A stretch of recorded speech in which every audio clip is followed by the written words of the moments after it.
Lapas Cirebon saya bertemu dengan dua pihak sesungguhnya. Satu dengan para terpidana dan pihak yang lain adalah keluarga para terpidana. Ya, saya pribadi saya suruh nyatakan bahwa sampai kapanpun saya berhutang nyawa sama mereka. Sampai kapanpun saya akan membantu sebisa yang saya bisa lakukan. Sama seperti Mas Reza tadi katakan, supaya nggak berdosa kita. Walaupun kemudian agak terbata-bata, tapi saya banyak menangkap hal dari masing-masing terpidana, termasuk dari Sudirman. Plus dia perlihatkan tuh di sini di bagian punggung ada lubang yang dia sebut sebagai bekas peluru. Dan saya dengar bahwa Pak Hasim terus memperhatikan kasus ini. Itu yang kami mendorong. Mudah-mudahan Pak Hasim juga mendengar podcast ini, ya, bahwa melihat kondisi 7 terpidana sekarang begitu memprihatinkan ya, termasuk Sudirman. Saya udah dengar. Dari 75 kilo berat badannya sisa 40 kilo itu saya sudah dengar. Termasuk kondisi melukai diri ya, sendiri itu. bukan hanya Sudirman. Saya mau sampaikan bukan hanya Sudirman. Hampir semua. Mereka itu udah frustasi. Manusia bengal itu akhirnya cara berpikirnya jadi mirip dengan kita, ke langit sekarang. Ini bukan lagi bicara tentang kementerian A, kementerian B, presiden, saudara siapa, adik siapa, bukan. Tapi bagaimana si bengal ini, orang yang mukanya bertato ini, akhirnya juga bisa-bisanya, tanda petik bisa-bisanya, sebut nama Tuhannya sebagai penyebab mengapa kemudian akhirnya dia tidak kunjung berubah nasib. Karena sholat saya masih bolong-bolong. Halo Sobat TN, ketemu lagi kita di Bang X Napi Diskursus.net. Kita akan bersiniar lagi tentang kasus Vina dan yang mengitarinya. Serial ini adalah lanjutan dari siniar yang sekitar 5 hari lalu kami produksi. Waktu itu narasumbernya adalah ibunda dari terpidana Eka Sandi dan juga penasihat hukum Bu Titin Prialianti. Sekarang kita akan bersiniar dengan narasumber yang beda lagi. Memperdalam persoalan itu dan kami janjikan ada banyak novelty, ada banyak kebaruan di siniar kali ini. Tapi seperti biasa, sebelum saya perkenalkan narasumber, saya minta Sobat TN untuk subscribe dan nyalakan lonceng notifikasinya. Juga jangan lupa untuk ikuti akun-akun medsos kami di @diskursusnetwork.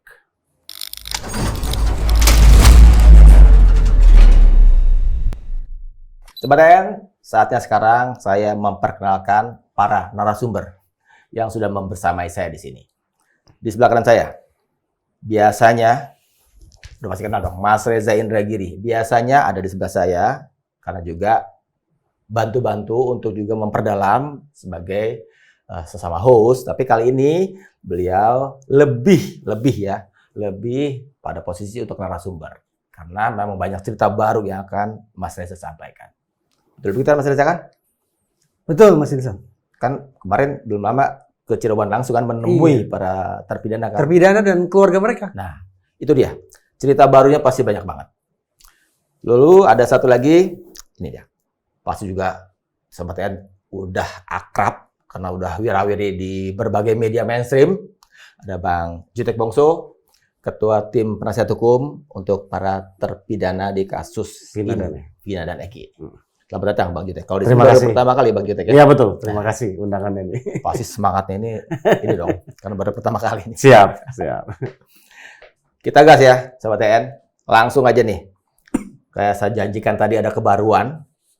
Itu datangnya dari Mas Reza Indragiri Amriel. Yang 5 hari lalu saya bersama Mas Reza di sini juga berbincang-bincang bersiniar bersama Bu Titin dan Ibu Yunani, ibunda dari Eka Sandi, terpidana Eka Sandi. Dan setelah itu, yang buat saya juga mengejutkan hari itu, Mas Reza bilang besok harinya ke Cirebon untuk menemui para terpidana. Nah ini, cerita ini yang akan kita coba, Sobat TN juga simak baik-baik. Ini pasti banyak barunya.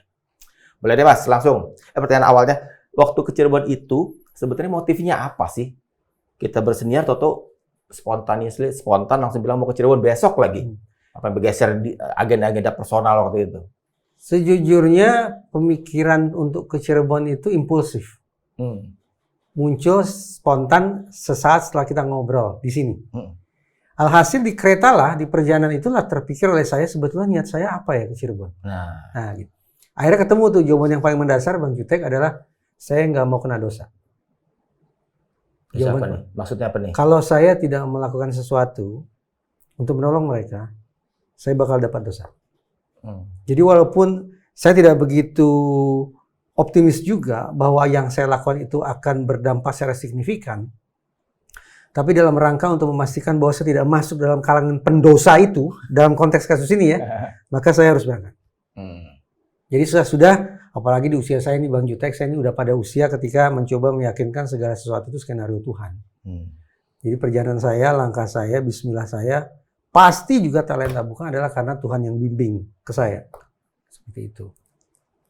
Terbersit nggak ketika ke sana, jangan-jangan para terpidana nggak mau menemui, kan juga cerita dari Bu Titin, segala macam, secara psikologis mereka kan down betul dan sampai itu menolak ketemu orang, bahkan ada penasihat hukum yang juga ditolak, yang juga dituduh nggak mau ketemu karena selama ini PHP aja kan Anda gitu kan, jadi ngapain nih gini gitu lagi gitu ya. Di Lapas Cirebon saya bertemu dengan dua pihak sesungguhnya, satu dengan para terpidana dan pihak yang lain adalah keluarga para terpidana. Jadi kami lesehan semua. Terkait dengan keluarga para terpidana, saya yakin lah dari Jakarta, saya yakin mereka tidak akan menolak, mereka akan berbagi cerita dan apapun itu. Tapi terhadap para terpidana, terus terang saya ada kekhawatiran. Sebagian, paling tidak, sebagian dari mereka boleh jadi akan resisten. Tidak akan mau ketemu saya, apalagi tidak mau berbagi cerita. Tapi alhamdulillah Mas Insan, Bang Jutek, tidak satu pun di antara mereka yang resisten. Semuanya berbagi cerita. Dan sebagian besar di antaranya justru berbagi cerita dengan luapan emosi mereka masing-masing. Ada muka yang mengekspresikan kemarahan, ada yang dengan tangisan, ada yang dengan tawa, tapi saya yakin tawa itu bukan karena mereka gembira. Tawa itu adalah satu-satunya penawar yang tersisa atas luka batin yang mereka derita. Tidak ada lagi manusia di muka bumi ini yang bisa menenangkan hati mereka, kecuali diri mereka sendiri. Dengan cara apa? Dengan cara untuk tertawa atas kegetiran hidup yang mereka lalui. Jadi tidak ada yang menolak. Bahkan terus terang nih, ya alhamdulillah juga, sejak masuk, bahkan sebelum masuk, ketika ada prosedur harus menyerahkan KTP, melepas alas kaki segala macam, sebagian dari petugas lapas ternyata kita sudah saling kenal. Karena kan sebelumnya saya juga mengajar di Poltekip, Politeknik Ilmu Pemasyarakatan, Kumham, dulu Kumham ya. Kalau sekarang hanya bukan hanya, sekarang menjadi Imigrasi dan Pemasyarakatan. Nah, perkiraan saya sebagian di antara mereka itu adalah mantan mahasiswa saya dulu. Itu sebabnya kami bisa relatif dalam pertemuan yang secepat itu sudah bisa saling menyapa nama dan sejenisnya. Walaupun tetap mereka tidak memperlakukan saya secara eksklusif. Tetap saya harus menyerahkan KTP, saya tetap harus diperiksa, digeledah segala macam untuk memastikan segala sesuatu berjalan sebagaimana mestinya. Jadi saya yakini bahwa itu adalah kemudahan-kemudahan yang menegaskan bahwa ini perjalanan yang memang sudah sepatutnya untuk saya lakukan. Terus pertemuannya mereka satu-satu atau mereka bareng-bareng masih? Jadi langsung kita melingkar ya, sudah ada tikar base besar gitu, kita melingkar. Lalu saya berkesempatan ngobrol satu persatu. Pertama kali justru dengan Jaya, berlanjut ke Sudirman, kemudian Eka Sandi, dari Eka Sandi saya kemudian pindah ke Supriyanto, dari Supriyanto Eko Ramdhani, setelah Eko ke Ucil, Rivaldi. Dan terakhir adalah Hadi Saputra.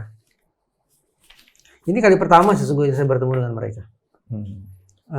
Tapi mudah-mudahan saya tidak berlebihan dalam menilai bahwa sepertinya iya ya. Kondisi batin mereka hari ini tampaknya lebih berat daripada sebelumnya. Sebelumnya itu sudah berat. Yang saya maksud adalah sebelum ada pengumuman PK itu sudah berat lah. Siapa sih yang bisa menerima kenyataan dihukum seumur hidup dalam penjara atas perbuatan yang sama sekali mereka tidak lakukan. Kemudian membumbung harapan bahwa mereka akan bebas merdeka bulan Agustus pula. Tapi ternyata kecewa. Dan kondisi itu membuat mereka terpukul. Kondisi pasca ditolaknya permohonan PK itu tergambar misalnya. Ini saya ceritakan sekarang atau nanti? Boleh sekarang aja. Misalnya ya. Biar gak ada jeda. Sudirman itu mengaku ke saya berat badannya sempat naik 75 kg sebelum putusan PK keluar. Artinya suka tidak suka dia mencoba untuk menyesuaikan diri bahwa faktanya sekarang saya dalam penjara. Saya tidak melakukan apapun. Saya tidak melakukan pidana apapun, tidak bunuh orang, maaf, tidak perkosa orang. Tapi apa boleh buat nih, kenyataannya sekarang saya ada dalam penjara. Nah, adaptasi semacam itu manifestasinya adalah naik berat badan sampai 75 kilo. Artinya makan bagus, pikiran mungkin juga relatif tenang. Tapi setelah permohonan PK ditolak, berat badannya sekarang berapa? 40 kg. Coba bayangkan, 40 kg. Mirip berat badan anak saya. 75 ya. Dari 75 turun 40 kg. Saya tanya apa yang bikin gitu? Sering demam. Makanya infeksi kan? Kenapa begitu? Susah makan. Ada juga terpidana lain yang mengatakan sehari cuma makan sekali. Itu pun sedikit. Lebih banyak minum air es. Jadi ya sulit untuk disangkal. Sepertinya sudah ada pola-pola hidup yang memang tidak begitu positif yang mereka kembangkan di dalam itu. Di dalam sana itu. Setelah PK. Setelah PK keluar. PK itu Desember ya kalau nggak salah 2024. Desember Desember. 2016. Sudirman juga nih ya. Mudah-mudahan tidak ditangkap keliru nih oleh Sobat DN. Saya melihat dengan mata kepala saya sendiri tuh, beberapa bagian tubuh Sudirman itu sudah memperlihatkan inilah bukti orang yang sudah sampai level menyakiti dirinya sendiri. Oh ya. Dengan menggunakan senjata tajam, menyakiti dirinya sendiri. Itu harus dideskripsikan. Kok ada senjata tajam di dalam sana? Gunting kuku dipakai untuk ya sayat-sayat lah itu. Melukai diri sendiri ya. Sini bukan satu, serut. Bukan hanya di sini juga. Itu kalau pakai gunting kuku di luar pengawasan petugas ya? Saya tidak tahu. Kenapa begitu? Dia cuma bisa sambil senyum. Sudirman ini ngomong senyum terus. Kenapa sampai begitu? Karena kesal. Cuma itu aja yang dia bisa bilang. Tapi bagaimana dia menyakiti tubuhnya sendiri, itu kan lebih daripada sekedar kata-kata. Terus setelah kayak gitu gimana? Dia sendiri katakan, Sudirman yang bilang, saya langsung minta betadin ke petugas. Dia yang menyakiti dirinya sendiri, kemudian dia yang mencoba untuk mengobati dirinya sendiri. Itu contoh. Ini kalau kita bicara kasus seorang Sudirman, mohon maaf Sobat TN, kita kan pernah dapat informasi seorang Sudirman ini punya handicap ya, punya kekurangan secara mental gitu kan. Apakah Mas Reza tidak memandang itu ketika menganalisis seorang Sudirman?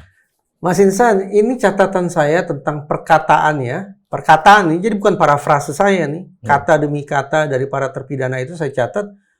Tidak dengan mudah, Mas. Lama ini. Tidak hanya menunggu sampai mereka punya kesiapan untuk menjawab, tapi juga kendala bahasa. Ya harus diakui mereka kan pendidikannya di bawah kan? Pendidikan di bawah.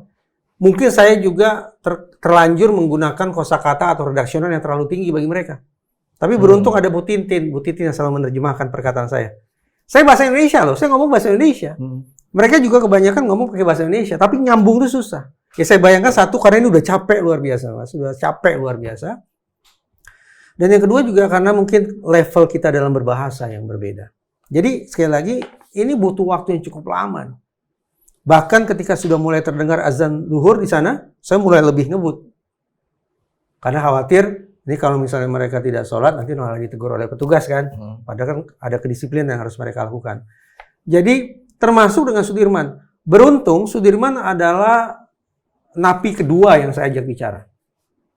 Ketika relatif saya masih segar, dan dia juga masih cukup punya waktu yang cukup panjang. Karena saya nggak sadar, tidak lama lagi sebetulnya sudah masuk waktu sholat zuhur gitu.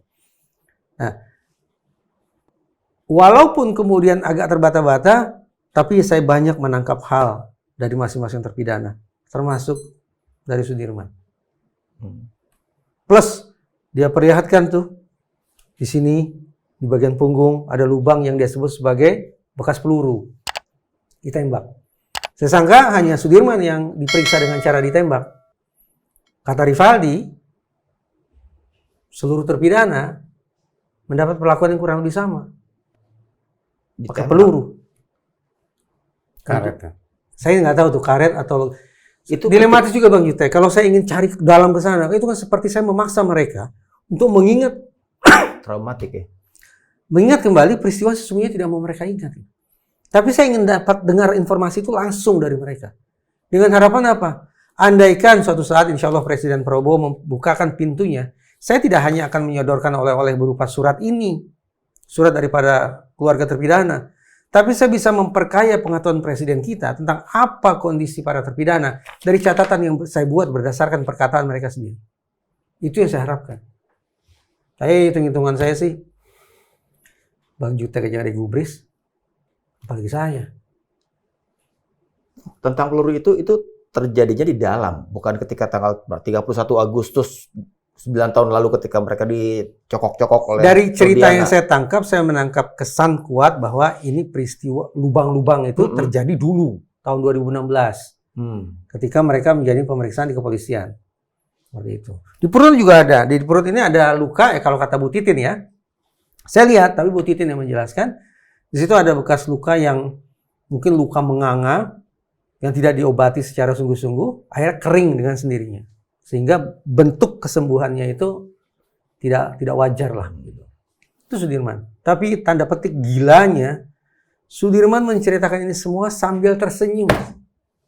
Ya itu mungkin terkait dengan kondisi mental dia yang memang berbeda dibandingkan dengan yang lain. Saya minta tanggapan ke Bang Jutek dulu dengan para klien Anda yang ternyata Mas Reza dengan mata kepala sendiri lihat, dengar perkataan-perkataannya yang tadi sudah diceritakan terbuka ini. Gimana Bang Jutek? Ya gini Bang, ya kalau saya Bang Reza ketika mau datang ke Cirebon menemui para terpidana, saya diinfo oleh Bu Titin. Tentu kami sebagai kuasa hukum, saya sebagai ketua tim hukum diminta tanggapannya. Saya sampaikan, Bu Titin, saya sudah ketemu dengan Pak Reza. Kalau Pak Reza ingin berbuat baik, siapapun ingin peduli kepada, katakan dengan kondisi yang ada, ya saya bilang kita harus berterima kasih. Artinya apa yang dilakukan Pak Reza di Lapas Cirebon, ya itu sepengetahuan kami, seizin kami selaku tim hukum ya dari 7 terpidana. Saya sudah sampaikan bahwa kami dari tim hukum kalau sebelum pasca putusan PK ya nggak usah ceritalah apa yang sudah kami lakukan, all out sudah habis-habisan. Lalu pertanyaan kedua kan setelah pengumuman PK 2 dari tanggal 19 Desember ya 2024 ya. Ya, bahwa apakah kami diam? Ya, kami lakukan banyak hal, kami nggak diam. Ya, apa yang kami lakukan? Ya, kami mencoba untuk melakukan upaya formil dan non formil. Upaya non formil yang bisa kami lakukan adalah kami audiensi dengan Kementerian Hukum, Kemenko, kami audiensi dengan Kementerian HAM, kami audiensi dengan memohon audiensi dengan Komisi 3, memohon audiensi dengan Kapolri, memohon audiensi dengan Barreskrim. Walaupun sampai saat ini kami sampaikan nggak direspon. Walaupun secara langsung saya sudah bertemu dengan pimpinan Komisi 3, Pak Habib Puraman, bahkan saya bisik ke beliau. Ya, saya bilang, Pak Habib, tolong. Lewat beberapa sahabat anggota saya, anggota Komisi 3 ya, juga sahabat saya di Komisi 3, kami titip. Apa sih yang kami minta audiensi itu? Ya kan? Bahwa kami tidak minta untuk mereka dibebaskan seketika tanpa ada proses hukum dan sebagainya. Yang kami mau minta itu adalah kami meminta keadilan. Ya sudahlah, putusan PK kami katakan bahwa walaupun dengan berat hati PK itu sudah jelas menolak, walaupun banyak hal yang nggak masuk akal, tapi itu kan kita harus hargai dan hormati bahwa itu putusan hukum. Ya, walaupun kita berdebat itu bukan novum, pada kita menurut kita udah novum dan setengah mati kita hadirkan. Ini segmen lain yang kita bisa bahas ya, itu pertama. Yang kedua yang kami mau bertemu itu adalah kami ingin meyakinkan secara formil bahwa untuk PK2 salah satu ya syarat untuk dapat diterimanya PK2 itu kan harus ada pertentangan keputusan. Ya.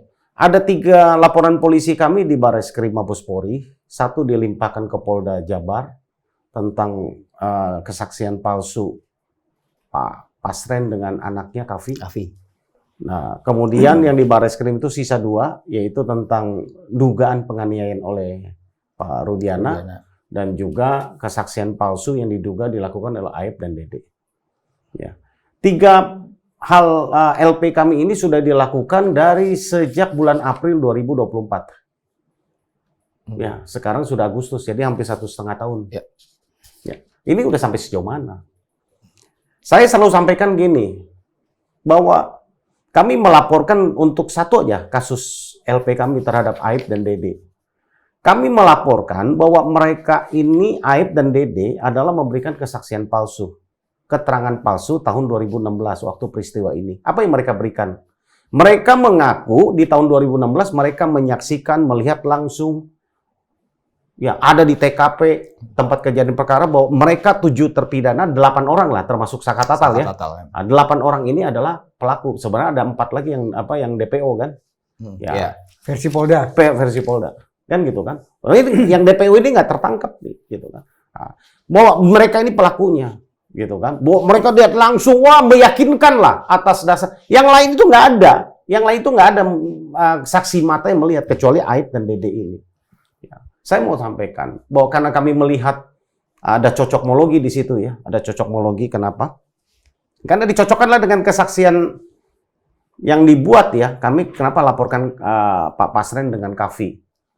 Mereka mengaku bahwa tidak melihat malam itu para terpidana itu ada di rumah, nginep di rumahnya Pak RT.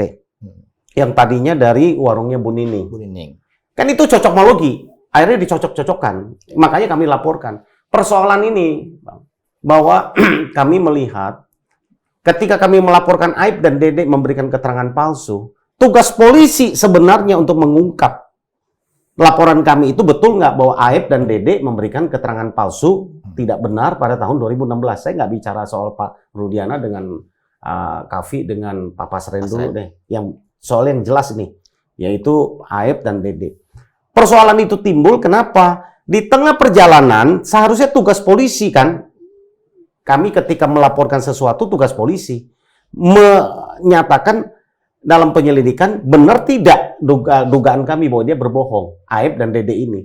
Dan ajaibnya, dalam perjalanan penyelidikan itu, yang kita laporkan dari 2 orang, Aib dan Dede, Dede mengaku, betul saya bohong.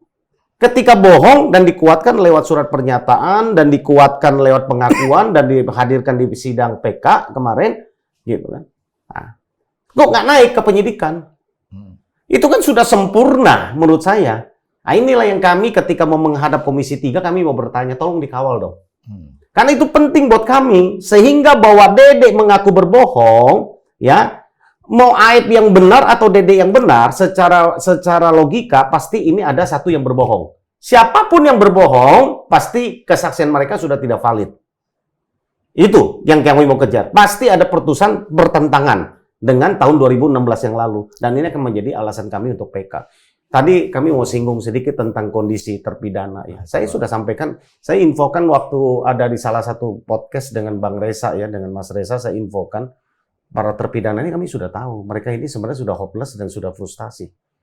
Kami, ya saya pribadi ya, saya suruh nyatakan bahwa sampai kapanpun saya berhutang nyawa sama mereka, sampai kapanpun saya akan membantu sebisa yang saya bisa lakukan, sama seperti Mas Reza tadi katakan, supaya nggak berdosa kita. Ini apa yang saya sampaikan berkali-kali, saya tidak pernah tarikan, ini kan hutang dan ini adalah dosa kalau saya tidak lakukan. Bukan soal lagi materi, tapi dosa kalau saya tidak lakukan. Kami akan kawal ini terus dan kondisi mereka memang sungguh memprihatinkan. Ya, sungguh memprihatinkan, mereka drop. Ya, dan saya sampaikan apa yang bisa kita lakukan. Saat ini sebenarnya ada, selain kami melakukan permohonan amnesti ya. Permohonan amnesti kami secara tim hukum sudah kirim ke Pak Presiden 5 Maret 2025, surat resmi. April, Mei, Juni, Juli, Agustus, 5 bulan. Ya, surat itu kami tembuskan ke Kementerian Hukum, Kementerian IMIPAS, Kemenko Republik Indonesia, Wamenko Pak Oto Hasibuan. Kami tembuskan juga ke berbagai pihak ya. Dan kami sudah dipanggil oleh salah satu dirjen Kementerian HAM, karena itu melibatkan Kementerian HAM waktu itu, kami sudah beraudiensi, kami sampaikan tolong. Ya, mereka sudah cek, catatkan, ini sudah kirim. Dan yang paling menarik, ya, bulan April atau Mei ya, saya lupa ya, bulan apa saya lupa. Pak Oto Hasibuan itu berkunjung ke lapas Kesambi, Cirebon. Kebetulan kami mendapatkan info dan kebetulan hari yang bersama kami juga ada di Cirebon. Lalu kami temanilah 7 terpidana ini diterima oleh Bapak Wamenko, datang sebagai Bapak Wamenko. Yeah. Bukan sebagai Pradi. mantan kuasa hukum dan juga ketua umum Pradi yang menangani 7 terpidana.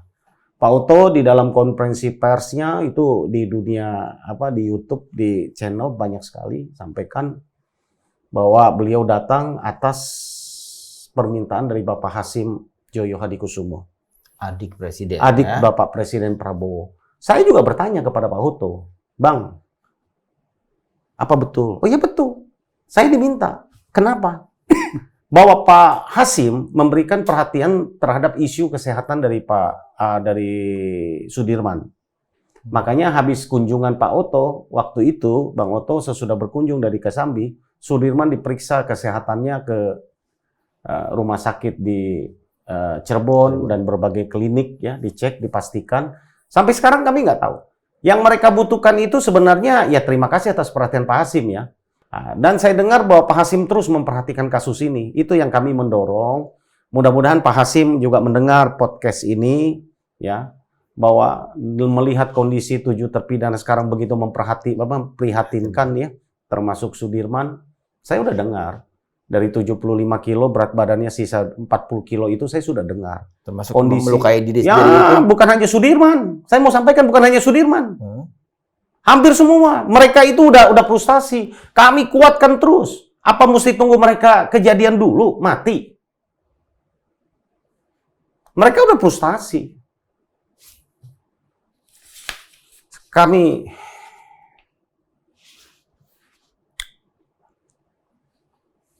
Saya sulit bicara ya untuk kondisi mereka. Mungkin karena terlalu dekat saya dengan hubungan emosional dengan 7 terpidana ini.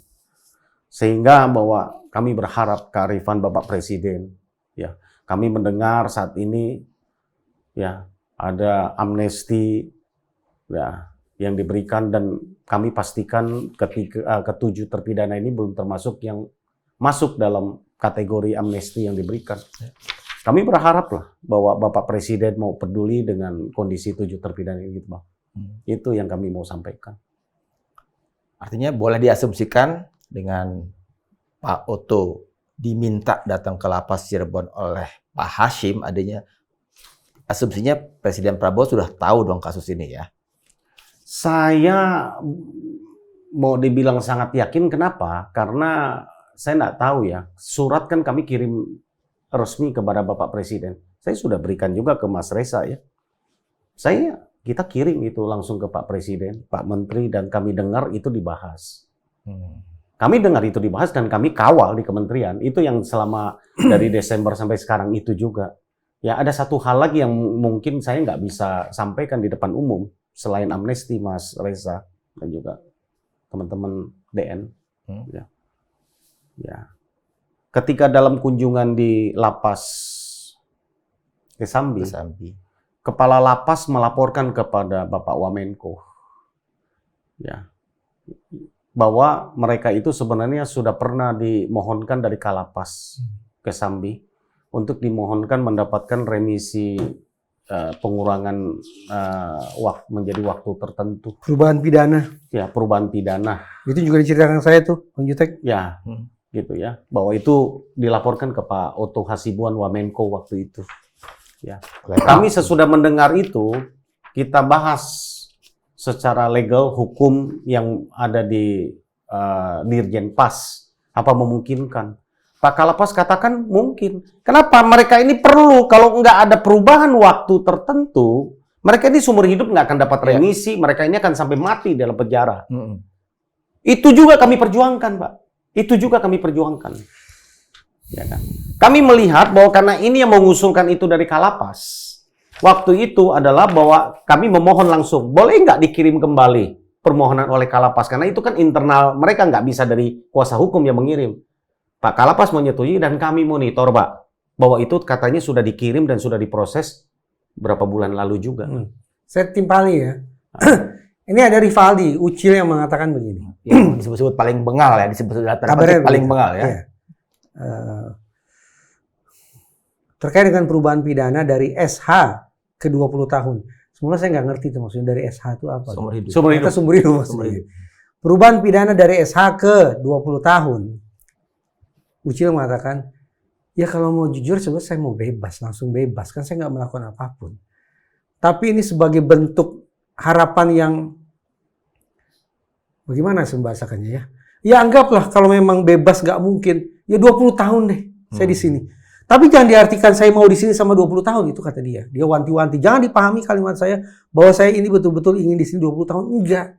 Saya ingin bebas. Tapi kalau negara menganggap saya nggak mungkin bebas, ya udah mereka mau kasih saya 20 tahun, apa boleh buat. Satu. Yang kedua, itu sudah dilakukan oleh Kalapas sebanyak 3-4 kali. Tapi ternyata belum direspon. Saya tanya kenapa? Saya sangka jawabannya terkait dengan administrasi, jawabannya terkait dengan pertimbangan hukum, jawabannya sangat-sangat personal. Apa kata Rivaldi, si bengal ini? Sudah 3-4 kali diajukan oleh Kalapas, belum juga gol, karena belum dikabulkan Allah, karena sholat saya masih bolong-bolong. Jawabannya. Manusia bengal itu, akhirnya cara berpikirnya jadi mirip dengan kita, nih, ke langit sekarang. Ini bukan lagi bicara tentang kementerian A, kementerian B, presiden, saudara siapa, adik siapa, bukan. Tapi bagaimana si bengal ini, orang yang mukanya bertato ini, akhirnya juga bisa-bisanya, tanda petik bisa-bisanya sebut nama Tuhannya sebagai penyebab mengapa kemudian akhirnya dia tidak kunjung berubah nasib. Karena sholat saya masih bolong-bolong. Bagus nggak, Mas? Itu bukan Mas Reza baca sebagai bentuk kan tadi saya katakan. keputusasaan. Oh jelas, Pilihan- pada dasar keputusasaan. pilihan Tapi diksi itu. kalau kita mencoba untuk menenangkan batin kita sendiri, di dalam keputusasaan itu dia masih ingat satu hal, ingat satu pihak. Bukan menterinya, bukan wamennya, bahkan bukan presidennya, yang dia ingat Tuhannya. Tapi ini tafsiran yang saya bikin mungkin lebih untuk menenangkan batin saya sendiri nih, Mas. Jadi satu hal, Bang, saya mau sampaikan dari kuasa hukum. Kami berbagai cara kami sudah lakukan. Kami berpikir keselamatan, kebebasan mereka keluar dari sel atau minimal mengurangi dan ada hitungan tahun, ada waktu itu adalah target utama. Ya, kenapa tidak kita mengajukan gerasi kedua dan seterusnya? Oleh karena mereka nggak mau. Dari awal sudah sampaikan lebih bagus busuk mereka. Karena gerasi itu salah satunya kan harus mengakui bahwa dia pelakunya. Melakukan itu. Sedangkan amnesti itu sebenarnya permohonan ampun. Dalam posisinya pengampunan itu adalah bahwa itu nyata-nyata bahwa negara sudah menganggap mereka ini terpidana versi negara. Kan gitu. Tidak perlu seperti Pak Hasto kemarin kan tidak mengajukan amnesti. Tidak perlu ada pengakuan di situ. Ya kan, seperti yang kemarin dia mendapatkan amnesti, ya.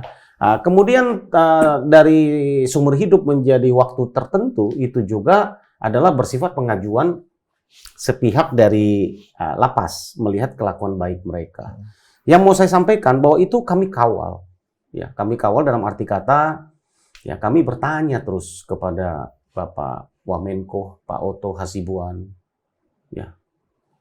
Saya bisa bayangkan nggak kalau orang yang nggak punya channel sampai ke kementerian, nggak punya channel sampai ke mana, ke apa namanya, ya katakan teman saya banyak di anggota Komisi 3, ada beberapa orang di situ, ya.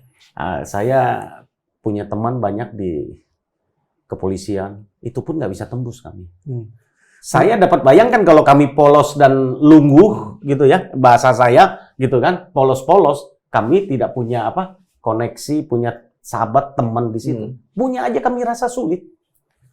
Pak Oto itu nggak bisa campuri juga secara bahwa dia apa bisa perintahkan menteri, nggak bisa. Pak Oto tapi berusaha tanya bagaimana, ini bagaimana.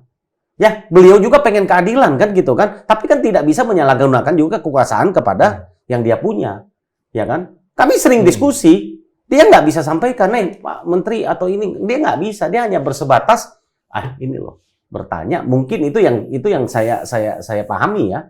Begitupun hal yang lain yang kami lakukan ya, Mas Reza dan Bang, bahwa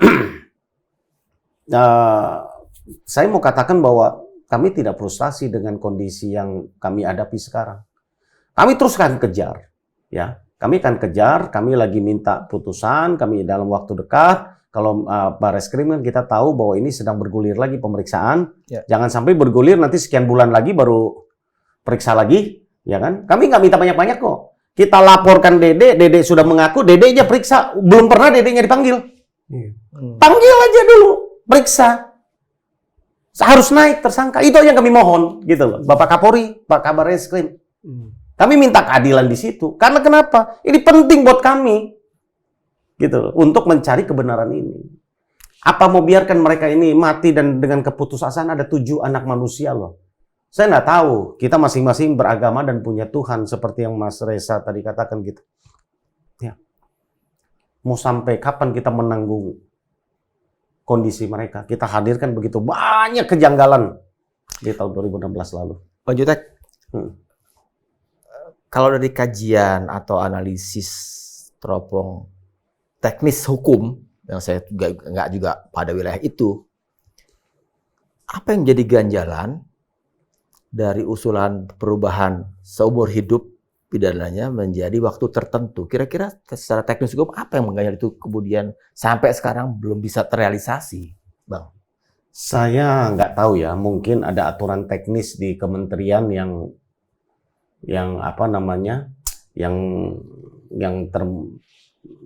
mentoknya di situ ya. Tapi saya mau sampaikan bahwa ini bukan baru 7 terpidana ini dari seumur hidup menjadi waktu tertentu.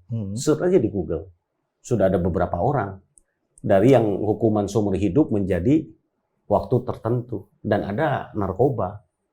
Tapi notabene mereka memang melakukan pidana kan? Ya. Ya kalau nggak melakukan pidana kan kita juga nggak bisa kemudian mentah-mentah mengatakan kiri itu saja gitu. Nggak bisa begitu kan?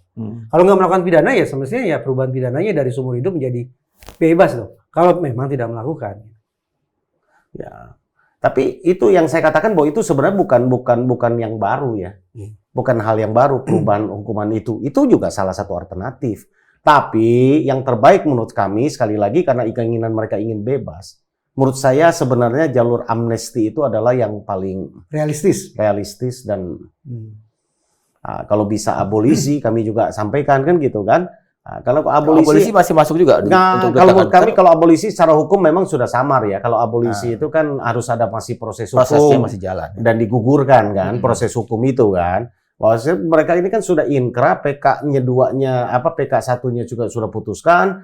Nah, sekarang walaupun kita juga bisa pakai alasan hukum bahwa kami kan ingin juga melakukan PK 2 nih. Artinya proses hukum itu kan sebenarnya masih berjalan. Ya. Cuman kan kalau kita bicara hukum formil kan sebenarnya diakui kan sampai ke kasasi. Ya. PK ini adalah upaya hukum luar biasa, tidak masuk ke dalam skenario proses hukum yang normal ya gitu kan. Itu sih.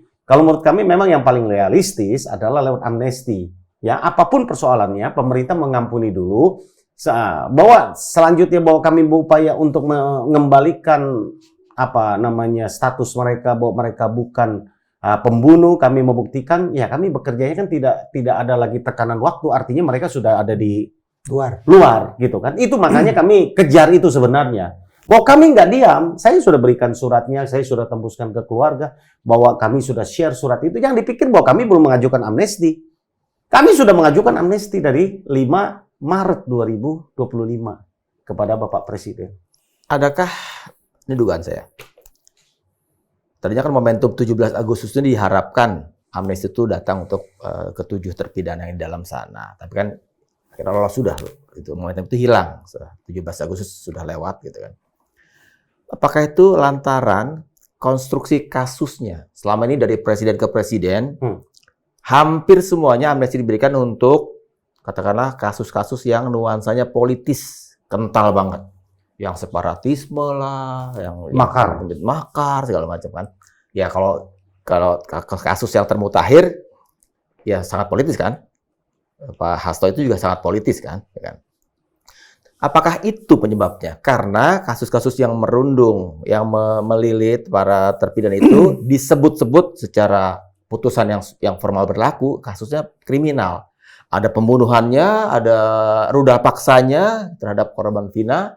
Apakah itu yang mengganjal kalau menurut dugaan atau analisis Bang Jutek dan kawan-kawan? Saya menganalisisnya begitu. Pak Presiden mendapatkan data yang begitu ketika ditanya formil. Saya pasti, kalau ketika ditanya formil kan pasti para menteri dan juga para pemangku kepentingan sekeliling Pak Presiden pasti akan melaporkan fakta hukum kan, yang menjadi putusan pengadilan. Kalau putusan mengacu kepada putusan pengadilan pasti iya. Bahwa mereka ini pembunuh, mereka ini pelaku ruda paksa, mereka ini pembunuh yang kejam, bengis, luar biasa. Tapi ketika dilihat bahwa mereka ini di latar belakang yang tadi bla-bla yang dilakukan, bahwa yang kami hadirkan dengan penuh kontroversi, itu tidak dilakukan. Yang saya tahu juga dalam amnesti massal yang akan diberikan tadinya rencananya 44.000 ya. 44.000 yang baru dikabulkan kan baru 1.300. Ya kan? Termasuk dalam Hasto kemarin ya. Ya, termasuk Pak Hasto dan juga masih ada 400 sekian, 500-an yang masih berproses. Ya, saya ikuti Mas, saya ikuti ya. Jadi kami melihat ada 4 katanya kategorinya. Pertama adalah pelaku makar, separatis ya. Kedua adalah pengguna narkoba. Yang ketiga adalah terkait dengan penghinaan kepada presiden, ya kan? Ya. Yang keempat itu adalah kejahatan yang yang tidak signifikan yang kita lihat ya, seperti politis dan lain. Maksud saya yang politis dan lain itu malah nggak masuk yang empat syarat tadi gitu ya. Kok bisa? Ya, sementara ini kan menjadi perhatian internasional, bahkan perhatian masyarakat Indonesia begitu luas, kasus 7 terpidana ini, kok tidak mendapatkan perhatian? Siapa bilang dapat perhatian luas? Saya nyinyir. Sejak kasus ini mencuat kembali tahun 2024, ada satu pihak yang menurut saya tidak memberikan atensi, yaitu wakil rakyat. Mau DPR kayak, mau DPRD kayak, mau DPD kayak, tidak memberikan atensi. Sampai kemudian saya pusing, saya kontak Lanyala Mataliti, anggota DPD RI dari Jawa Timur. Apa kata Pak Lanyala? Beliau sangat ingin membantu, tapi beliau punya keterbatasan. Dalam batin saya adalah klise, gitu jawaban saya. Tapi ternyata beliau menunjukkan kesungguhan. Dia mencari nomor telepon anggota DPD RI Dapil Jawa Barat. Saya diperlihatkan tuh alur komunikasinya oleh Pak Lanyala. Bagaimana Pak Lanyala menghubungi Komeng. Mungkin karena Komeng disangka Jawa Barat ya. Lalu Komeng kasih tahu ke Pak Lanyala bahwa anggota DPD RI asal Dapil Jawa Barat adalah Anya Rina Casmayanti. Ini maaf nih kalau saya salah baca nih. Tulisannya begitu. Bacanya saya nggak tahu Casmayanti atau Casmayanti. Nah, dari informasi berupa nomor telepon yang akhirnya Pak Lanyala kirim ke saya berterima kasih untuk Pak Lanyala. Hari Jumat lalu saya kirimlah WhatsApp ke Anya Rina Casmayanti ini. Isinya sama. Ibu ada saran tidak bagaimana caranya supaya saya punya akses menyerahkan surat ini kepada Presiden Prabowo? Atau kalau ibu yang mau bawa karena ini masyarakat rakyat ibu, silakan. Apa jawaban dia? Oh, nggak ada jawaban. Nggak ada jawaban. Padahal ini nomor telepon yang saya yakin valid, sebagaimana yang dicatat oleh Komeng. Komeng teruskan ke Pak Lanyala bagikan ke saya. Ini anggota Dewan nih, wakil rakyat nih, namanya saya ulang ya, Anya Rina Casmayanti, Dapil Jawa Barat, Cirebon, Jawa Barat. Senator ya ini, bukan senator. DPR ya, senator. Ya. Berarti dia nggak punya, katakanlah nggak punya partisan dari sisi politik ya. Dia kan betul-betul senator kan, wakil kita semua kan, wakil masyarakat Jawa Barat. Nggak ada respon mas. Jadi kembali ke Bang Jutek, siapa bilang ini mendapat perhatian masyarakat luas? Anggota Dewan, DPD RI, paling tidak yang namanya Anya Rina Casmayanti, tidak peduli mas.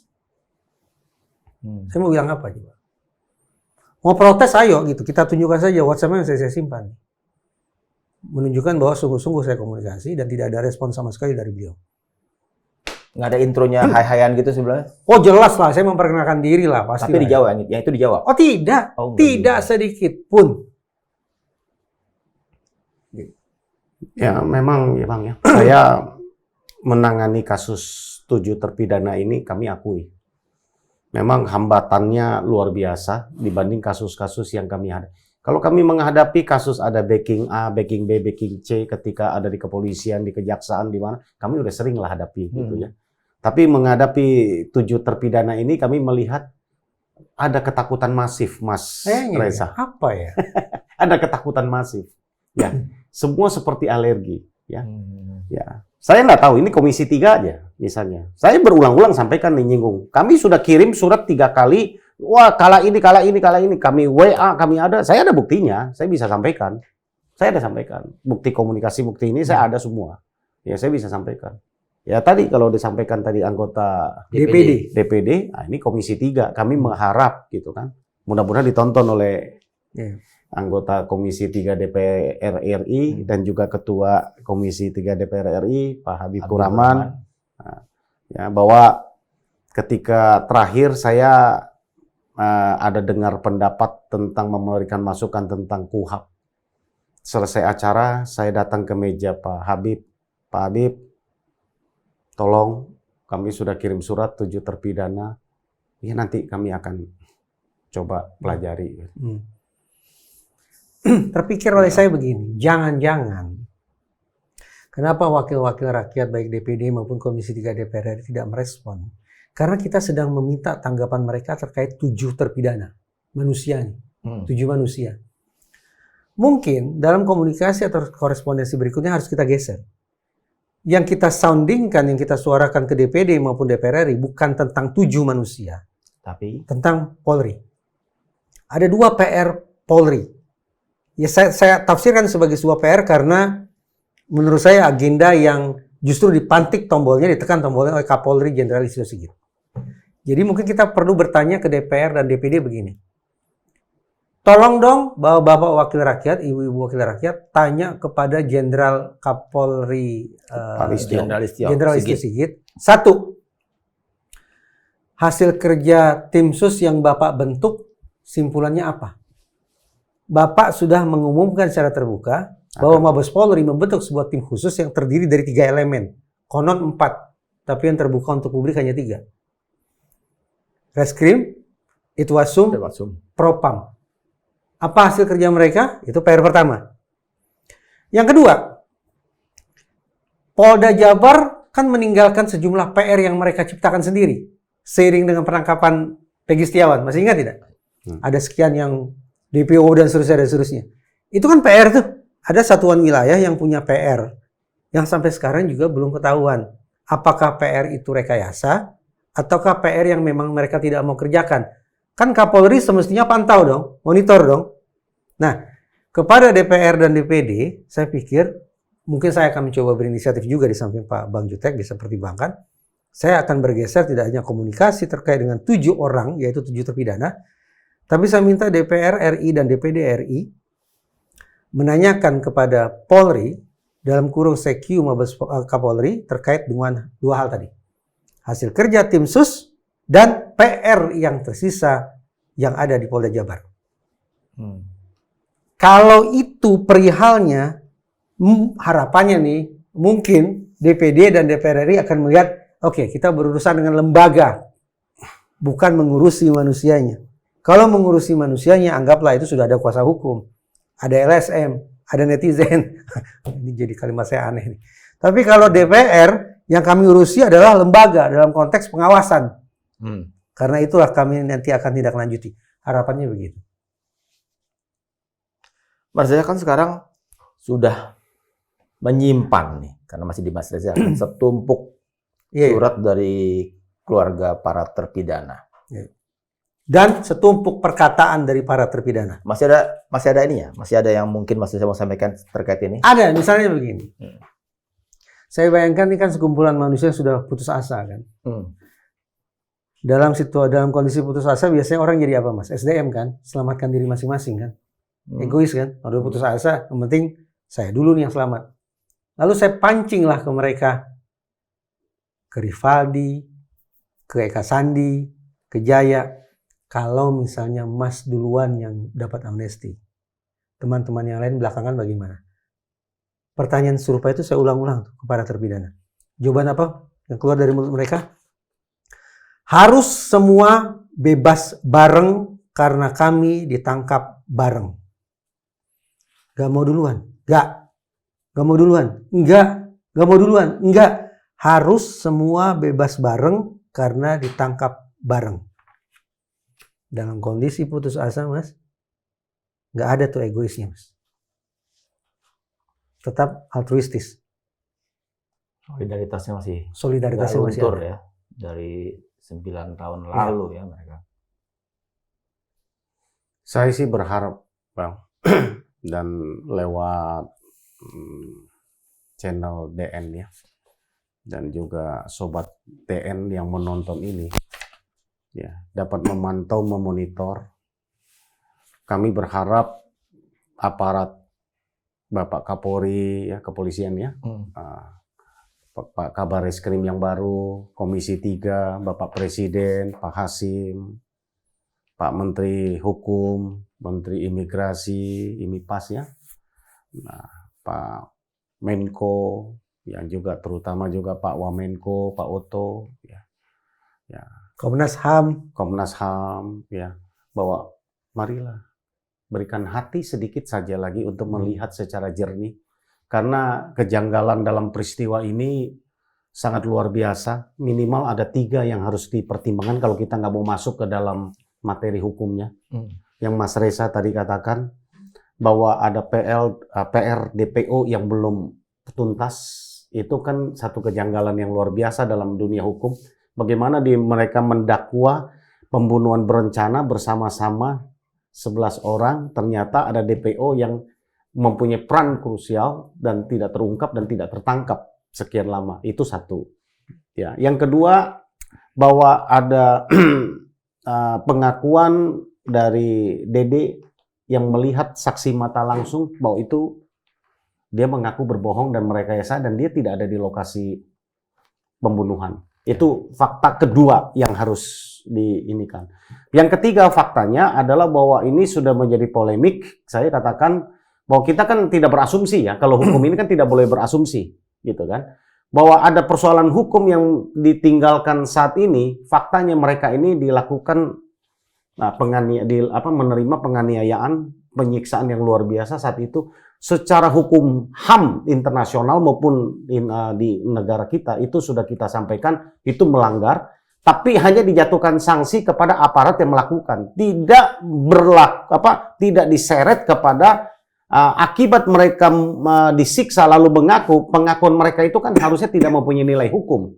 Ini yang kami sorot. Kami tidak mau cerita materi bahwa mereka bukan pembunuh, itu kan menurut kita ya buktinya pengadilan sudah putuskan katanya. Ini 3 hal inilah yang kami mau coba angkat ya. Ini menjadi perhatian ini aja ya, bahwa yang paling utama ya dari 3 persoalan yang krusial di luar persoalan hukum yang sedang ditangani ya, yang dalam cerita hukum itu, saya rasa harusnya kita membuka mata hati kita, tidak membutakan mata hati kita untuk melihat ini secara jernih.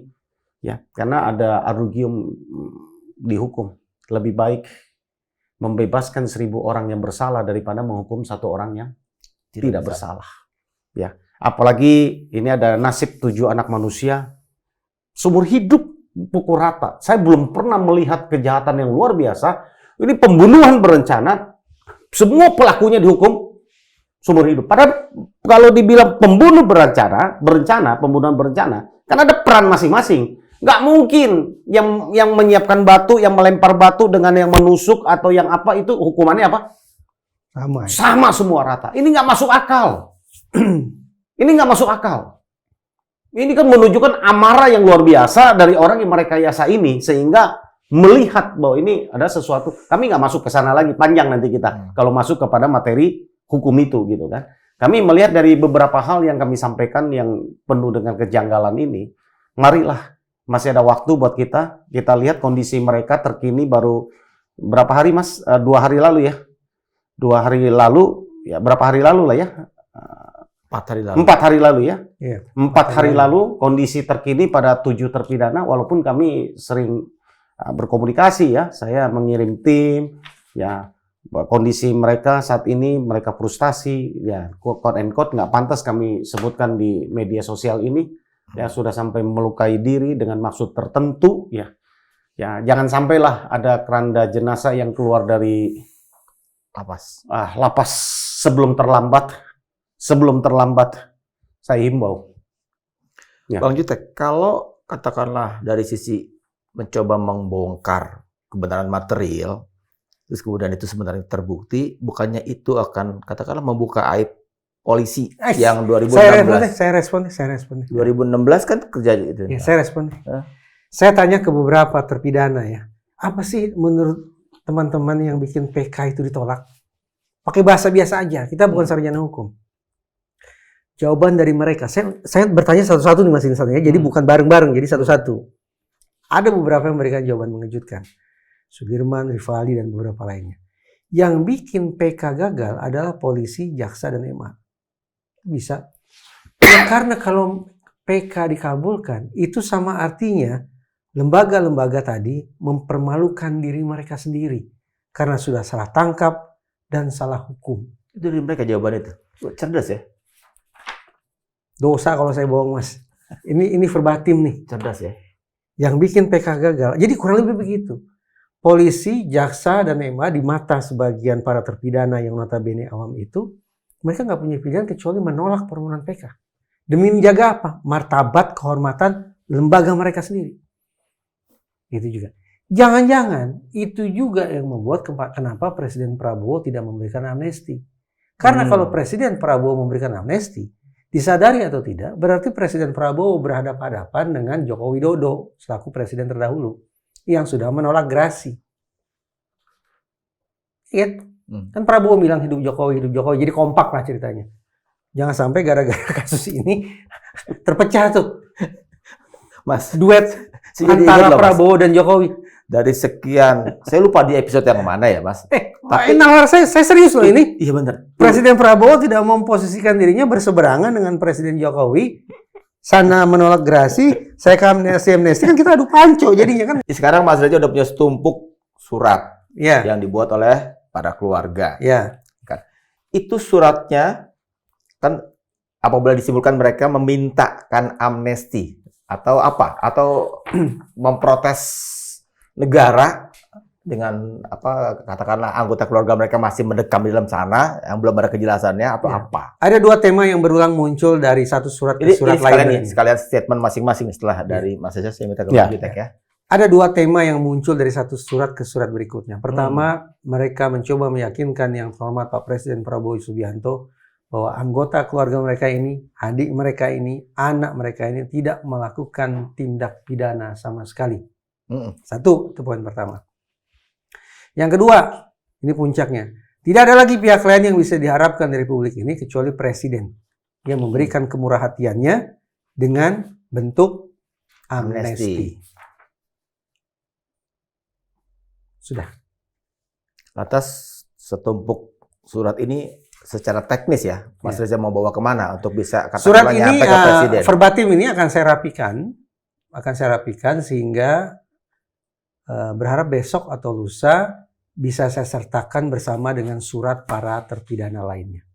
Jadi ini memberikan warna yang sangat-sangat personal tentang kondisi masing-masing terpidana pada saat ini. Termasuk kata demi kata yang mereka sampaikan di hadapan foto Presiden Prabowo Subianto. Saya nggak bohong nih. Di ruangan itu Bang Jutek pasti tahu kan. Di situ ada dua foto. Satu foto Presiden Prabowo. Udah saya sebut satu foto aja ya. Saya tahu maksudnya. Ya. Ini kata demi kata yang saya catat keluar dari mulut masing-masing terpidana ketika saya minta coba lihat foto itu. Teman-teman ingin mengatakan apa? Ini dia. Ada di verbatim catatan demi kata yang disampaikan para terpidana. Terus secara teknis mau dibawa kemana? Dikirimkan kemana supaya sampai ke Presiden? Itu yang saya lagi pikir. Nah. Kalau Bang Jutek tempo hari komunikasi kan, Bang Jutek kirimnya kemana ke Setnek ya? Sekretariat. Ini bukan apa-apa nih. Saya kok merasa nggak serak ya kalau pakai jalur itu. Ya Al-Fakir nih siapa? Tapi Al-Fakir yang notabene bukan siapa-siapa ini sungguh berharap Pak Prabowo 10 menit aja Pak untuk mastiin Bapak pegang surat ini, Bapak baca surat ini, sehingga utang saya ke pihak keluarga udah lunas nih. Kalau ini dikirim lewat jalur korespondensi resmi, prosedural itu, saya nggak tahu kan nasib suratnya sampai atau enggak, dipegang atau enggak. Ini keluarga mengamanahkan ke saya sampai ke tangan presiden gitu. Bukan sampai ke tangan atau ke meja sekretariat negara gitu. Ya saya paham lah ada birokrasi yang boleh jadi memang harus ditempuh. Tapi izinkan saya untuk tetap mencari bagaimana agar saya langsung yang bisa menyerahkan surat ini kepada Presiden Prabowo Subianto. Hal istimewa? Enggak lah, biasa aja. Dan Presiden pun semestinya menganggap ekspektasi saya ini sebagai hal yang biasa saja. Sehingga mudah bagi beliau untuk memenuhi permintaan saya ini. Bang Yutek? Ya, saya berterima kasih ya kepada Bang Reza, aktivis dan juga pemerhati sosial ya, yang juga membantu dalam kasus ini. Saya pikir kami terbuka dengan siapapun, kita sama-sama untuk memperjuangkan kebenaran kan. Kami berharap juga hal yang sama, secara legal, secara formal, hukum, kami tetap harus berjalan dengan langkah yang sudah kami lakukan. Kami akan kawal dan kami tiap hari juga bertanya tentang sudah sampai sejauh mana ya proses amnesti dan juga proses remisi perubahan menjadi dari sumber hidup menjadi waktu tertentu yang kami dengar sudah dikirim dan sudah berproses ya. Kami juga akan bertanya tentang sejauh mana proses LP di Barreskrim. Ya, kalau memang nggak ada langkah, kami sudah rencanakan ada beberapa langkah yang ekstrim. Ya, kalau kami rasa ini perlu kami mau lakukan, ya. Boleh disebut kayak itu? Ya, belum ya? Namanya langkah ekstrim. Kalau kami sebutkan kan nggak langkah ekstrim lagi kan, gitu kan ya. Ada berapa langkah? Bukan pemakzulan atau segala macam. Oh, nggak ada urusan dengan saya yakin nggak ada urusan. Nggak ada urusan ya. Ini bukan ke pemerintah ya. Kami dalam rangka mencari keadilan kan. Dalam rangka ekstrim itu menurut kami adalah di luar jalur norma hukum ya. Maksud saya, ya kan. Norma hukum kan prosedurnya A, B, C. Kami kalau udah normatif hukum kami lakukan dan nggak mendapatkan respon kan kami harus mengambil langkah di luar langkah hukum yang tapi dimungkinkan oleh undang-undang tidak melanggar hukum kan gitu kan. Itu yang kami akan lakukan, ya kan. Ya untuk mendapatkan perhatian dari pemerintah. Ya, kami nggak bisa ungkapkan apa. Ya, kami tunggulah dalam beberapa waktu ke depan. Mudah-mudahan ada kabar baik. Kami selalu berharap gitu kan. Kami tahu memang ini nggak mudah. Yang seperti Mas Reza sampaikan, nggak mudah memang gitu ya. Mudah-mudahan Mas Reza dan kita semua diridhoi oleh Tuhan Yang Maha Kuasa atas semua upaya-upaya baik kita supaya kita tidak berhutang kepada 7 terpidana ini. Jangan sampai ada keranda jenazah keluar dari lapas Kesambi. Itu aja yang kami ingatkan kepada pemerintah Bapak Presiden Soeharto. Melihat kondisi terkini daripada Kok Presiden Soeharto baru? Presiden Prabowo, sorry. Presiden Prabowo. Kok jadi ada pemakzulan gini? Udah, daripada panjang lebar saya lagi yang lain-lain udah saya tutup aja deh. Oke. Terima kasih Bang Yutek, terima kasih Mas Reza, gitu kan, untuk segala kebaruan informasi yang disampaikan di sini, gitu kan. Saya cuma pengen ngomong, mudah-mudahan panjang umur, stamina perjuangan. Amin. Mudah-mudahan. Amin, mudah-mudahan. Insyaallah. Terima kasih sekali lagi, saya tutup ya. Ya. Sobat TN, itu yang kita bicarakan dari awal sampai akhir, kalau bahasa YouTube gampangnya itu daging semua. Daging semua. Kebaruannya betul-betul terwakili hari ini, berangkat dari Mas Reza menemui para terpidana dan surat itu akhirnya dipegang dari keluarga. Dan segala pembicaraan Mas Reza dengan para terpidana dibuka di sini semua, dan kemudian analisis kita kemana-mana untuk mendalami itu. Jadi silakan saja Sobat TN untuk cermati dari timecode 00 sampai timecode terakhir. Dan tetap pantang Diskursus.net, karena ini adalah media terverifikasi Dewan Pers. Saya pamit undur diri, mewakili 2 narasumber juga tadi.